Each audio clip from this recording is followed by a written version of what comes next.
O empresário Léo Pinheiro, preso na Operação Lava Jato, enviou uma carta ao jornal Folha de São Paulo após o jornal publicar matéria baseada em supostas mensagens de procuradores da Força Tarefa da Lava Jato, com a narrativa de que as supostas mensagens evidenciariam que o empresário mudou sua versão dos fatos. Inicialmente, o empresário assume a responsabilidade pelos crimes que cometeu. Léo Pinheiro desmente a narrativa de que prisões eram realizadas para forçar delações premiadas, esclarecendo que optou pela delação premiada em liberdade e como uma forma de passar a limpo os seus erros. Léo Pinheiro reafirma que o tríplex pertencia a Lula, foi reformado segundo instruções dos familiares do ex-presidente e que os custos foram abatidos do controle de propinas que a empreiteira pagava ao PT, contabilizados em conjunto com o tesoureiro do partido, e que o mesmo procedimento se repetiu com o sítio de Atibaia. O empresário também afirma que seu compromisso de contar a verdade é um caminho sem volta, iniciado em 2016 e apresentado neste caso do tríplex, bem como em diversos outros interrogatórios que prestei, como no caso do sítio de Atibaia, Silvio Pereira, Sempes, CPMI da Petrobras e prédio Itaigara, Torre Pituba. Ouça a íntegra da carta enviada por Léo Pinheiro à imprensa. Estou preso há 3 anos e 7 meses por ter praticado crimes que fui responsável. Chegou o momento de falar um pouco sobre o noticiário a meu respeito. A matéria veiculada nesta Folha de São Paulo sob o título Lava Jato via com descrédito o empreiteiro que acusou Lula no último domingo, dia 30 de junho de 2019, necessita de alguns esclarecimentos, todos eles amparados em provas e fatos. A minha opção pela colaboração premiada se deu em meados de 2016, quando estava em liberdade e não preso pela Operação Lava Jato.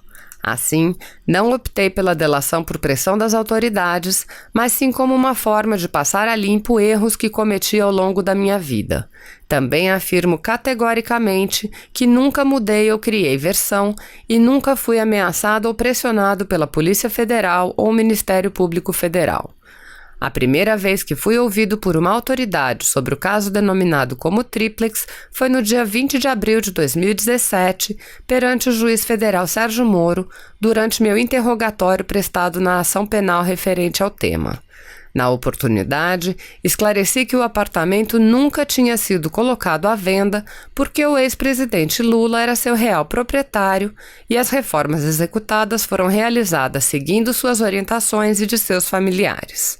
O ex-presidente e sua família foram ao tríplex e solicitaram reformas, como a construção de um quarto, mudanças na área da piscina, etc.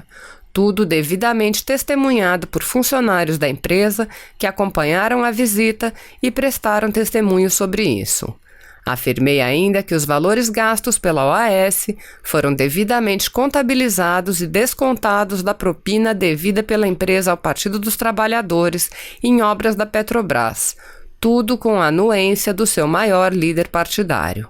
A conta corrente com o PT chegou a aproximadamente 80 milhões de reais, por isso havia um obrigatório encontro de contas com o senhor João Vacari. O meu interrogatório foi confirmado por provas robustas que o Poder Judiciário, em 3 instâncias, entendeu como material probatório consistente para a condenação de todos os envolvidos.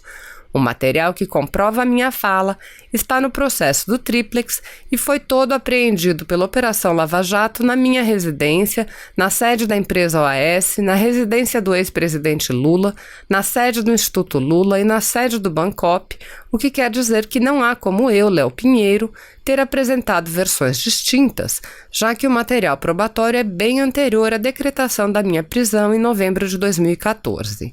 Além disso, plantas das reformas do tríplex, projetos deste apartamento e do sítio, bem como contratos, foram apreendidos na própria residência do ex-presidente, cabendo à minha pessoa tão somente contar a verdade do que tinha se passado. O próprio ex-presidente Lula, em seu interrogatório no mesmo caso, confirmou que voltamos no seu carro após nossa visita ao tríplex no Guarujá. As provas que estão presentes no processo são bem claras e contundentes, tais como documentos que indicam o ex-presidente e sua família como proprietário do imóvel antes mesmo de a OAS assumir o empreendimento, apreendidos na residência do ex-presidente Lula e na sede da Bancop. E-mails internos da OAS que demonstram a necessidade de atenção especial com a cobertura 164, bem como os projetos da obra. Registros dos meus encontros com Paulo Okamoto, João Vacari Neto e o ex-presidente Lula, em minha agenda do celular, no Guarujá, no Instituto Lula e na residência do ex-presidente em São Bernardo do Campo. Mensagens sobre encontro de contas com João Vacari. Depoimentos de pessoas que não estão vinculadas ao AS e que trabalharam nas obras da reforma, bem como de funcionários do prédio Solares e também dos demais funcionários da empresa envolvidos na obra da cobertura. Neste mesmo período, surgiu um novo pedido do ex-presidente Lula, uma reforma no seu sítio. Fui ao sítio com o ex-presidente ver e ouvir os pedidos de reforma e reparos, visita que foi fotografada e testemunhada pelo diretor da empresa designado para supervisionar as obras no sítio e no triplex. Me recordo que fui em um sábado até o apartamento do ex-presidente em São Bernardo do Campo, mostrei os projetos do sítio e do triplex para que fossem aprovados. Esta visita consta dos registros da minha agenda e em mensagens, além de ter sido confirmada no processo judicial pelo testemunho do diretor que me acompanhou. Com o aval do ex-presidente Lula e seus familiares, as obras começaram. O sigilo era uma especial preocupação nos trabalhos. As obras do sítio e no triplex tinham custos relevantes e eram devidamente contabilizadas. Documentos internos da OAS provaram no processo que as despesas das duas obras eram lançadas em centros de custos próprios, com uma referência ao ex-presidente Zeca Pagodinho e as divisões praia e sítio. Preciso dizer que as reformas não foram um presente.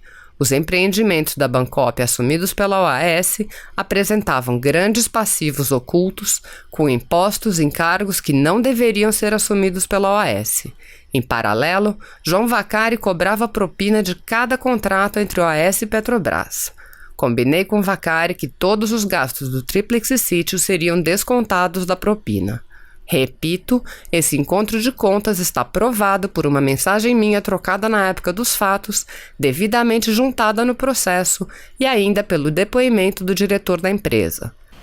Tenho consciência de que minha confissão foi considerada no processo que condenou o ex-presidente Lula, assim como as minhas provas que apresentei espontaneamente. Não sou mentiroso nem vítima de coação alguma. A credibilidade do meu relato deve ser avaliada no contexto de testemunhos e documentos. Meu compromisso com a verdade é irrestrito e total, o que fiz e faço mediante a elucidação dos fatos ilícitos que eu pratiquei ou que eu tenha tomado conhecimento é sempre respaldado com provas suficientes e firmes dos acontecimentos. Trata-se de um caminho sem volta, iniciado em 2016 e apresentado neste caso do triplex, bem como em diversos outros interrogatórios que prestei, como no caso do sítio de Atibaia, Silvio Pereira, Sempes, CPMI da Petrobras e prédio Itaigara, Torre Pituba. Os fatos por mim retratados ao Poder Judiciário foram feitos de maneira espontânea e voluntária, sem qualquer benefício prévio pactuado, onde inclusive abri mão do meu direito constitucional ao silêncio. Curitiba, 2 de julho de 2019. Relembro um trecho do depoimento mencionado por Léo Pinheiro. Com relação às obras que o senhor disse ter feito nesse apartamento triplex, qual foi o recurso, qual a origem dos recursos utilizados para fazer essa reforma? Em primeiro lugar, eu não disse, eu fiz. Segundo lugar, a origem dos recursos são o caixa da empresa. A empresa tem um caixa que aplica em todos os negócios. Não tem... A empresa OAS Empreendimentos? OAS Empreendimentos, então tem. O senhor usou valores da Petrobras para fazer, provenientes da Petrobras para fazer alguma reforma nesse imóvel? Não. Eu usei valores de pagamento de propina para poder fazer um encontro de conta. Em vez de pagar X, paguei X menos despesas que entraram no encontro de contas. Só isso. O senhor... Aí o caixa. Houve apenas o não pagamento do que era devido, de propina. O senhor sabe, alguma vez o ex-presidente afirmou ao senhor que se comprasse o imóvel não pagaria pelas reformas? Já foi feita essa pergunta. Eu não fiz essa pergunta. Fez, doutor. Tá, A pergunta não foi feita. Não, o presidente nunca me perguntou. Você, como houve a interrupção, mais uma vez, vou perguntar objetivamente. O ex-presidente Lula alguma vez disse ao senhor que se comprasse o apartamento não pagaria pelas reformas feitas no local? Quando eu estive com o João Vacari em 2013, alertando a ele, já respondi essa pergunta, mas eu... Então, se o senhor puder responder objetivamente, o ex-presidente Lula alguma vez disse ao senhor que se comprasse não iria pagar pelas reformas? O presidente Lula não me perguntou. O João Vacari, quando eu mostrei a ele as dívidas que nós tínhamos a pagar para o João Vacari de pagamentos indevidos dessas obras, e o gasto que nós estávamos tendo em cada empreendimento, que ele me pediu, inclusive, que no caso do triplex, eu procurasse saber do presidente, eu estive com o presidente foi no apartamento para dizer o que eles queriam, porque eu não tinha ideia de quanto ia gastar. Quando Dona Marisa e o presidente estiveram no apartamento, e nós fizemos um projeto, nós tivemos quantificado. Eu levei para o Vacari, e isso fez parte de encontro de conta com ele. O Vacari me disse, naquela ocasião, que como se tratava de despesas de compromissos pessoais, ele iria consultar o presidente. Voltou para mim e disse, tudo ok, você pode fazer o encontro de contas. Então, não tem dúvida se ele sabia ou não, claro que sabia. Mas o senhor nunca tratou diretamente com ele? Eu tive um encontro com o presidente junho. Bom, isso tem anotado na minha agenda. São vários encontros. Onde o presidente textualmente me fez a seguinte pergunta. Léo, eu notei que ele estava até um pouco irritado. Léo, você fez algum pagamento a João Vacari no exterior? Eu disse, não, presidente, eu nunca fiz pagamento a essas contas que nós temos com o Vacari no exterior. Como é que você está procedendo os pagamentos para o PT, através de João Vacari? Estou fazendo os pagamentos através de orientação do Vacari, de Caixa 2, de doações diversas que nós fizemos a diretórios e tal. Você tem algum registro de algum encontro de conta, de alguma coisa feita com João Vacari com você? Se tiver, destrua. Ponto. Foi. Eu acho que quanto a isso não tem dúvida. Se você apoia Jair Bolsonaro, curta este vídeo, manifeste a sua opinião e compartilhe para que a vontade do povo brasileiro seja conhecida. Inscreva-se no canal para ter acesso gratuito ao nosso conteúdo. Uma produção Folha Política.